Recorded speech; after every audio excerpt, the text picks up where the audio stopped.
The American presidents were people like you and like me, or at least that's how the founders intended them to be. Hi, my name's Teddy Ebby. Welcome back to my recurring segment where we're talking about the nicknames of the US presidents from the past. Last time we finished up the three most popular positive nicknames of President number 17, Andrew Johnson. Today, he's going to get his comeuppance when we talk about his three most popular negative nicknames. And here's some important context to consider when thinking about Andrew Johnson's negative nicknames.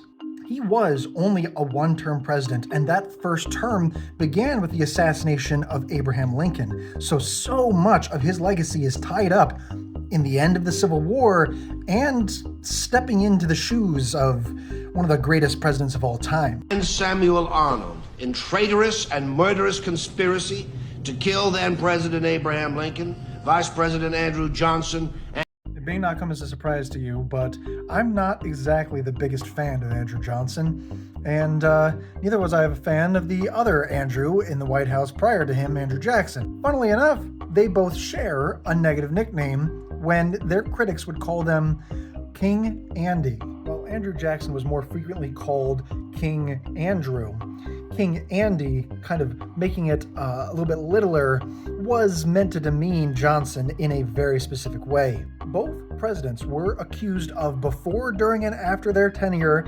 acting like monarchs. Because he is a tyrant.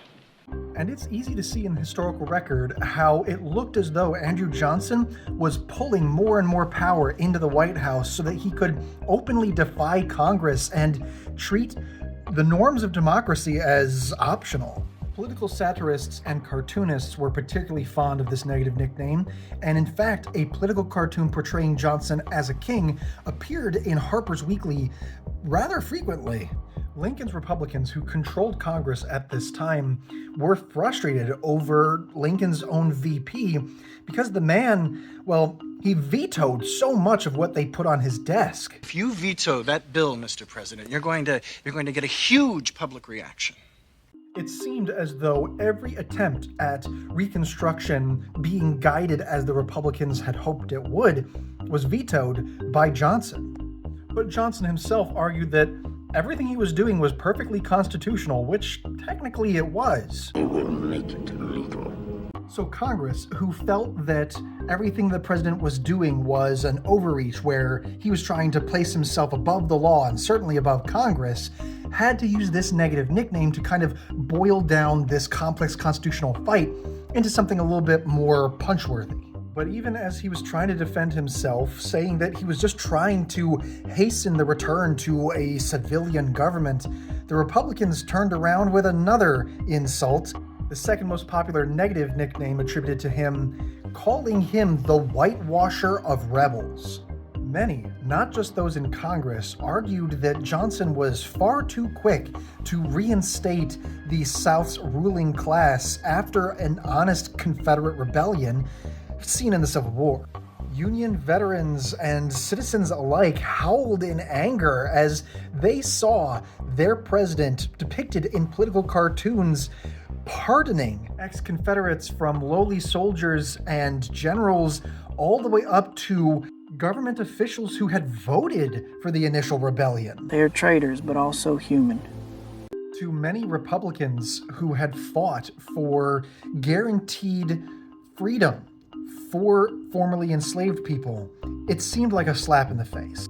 And many believed that the wave of hangings, lynchings, and brutal attempts from Southern radicals at reciprocity, it was all Johnson's fault in their view.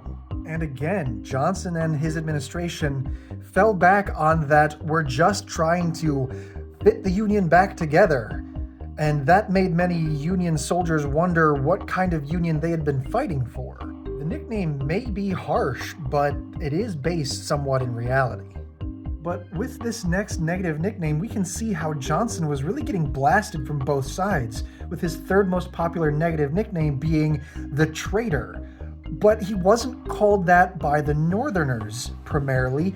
He was called that by his fellows in the South. The infighting in that era between Confederate Democrats and Unionist Democrats was particularly brutal, and Johnson had decided to stay loyal to the Union despite his party leading a rebellion.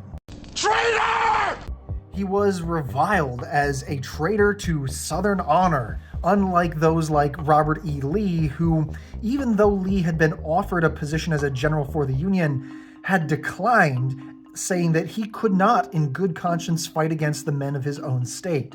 By contrast, Johnson was looked at as an opportunist, someone who stayed with the Union simply to hedge his bets. And of course, sometimes he got called a traitor by the Republicans of the North because of how much he torpedoed their efforts to push the Reconstruction of the South in the direction that they wanted him to.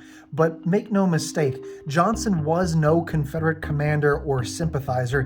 He was a Unionist through and through.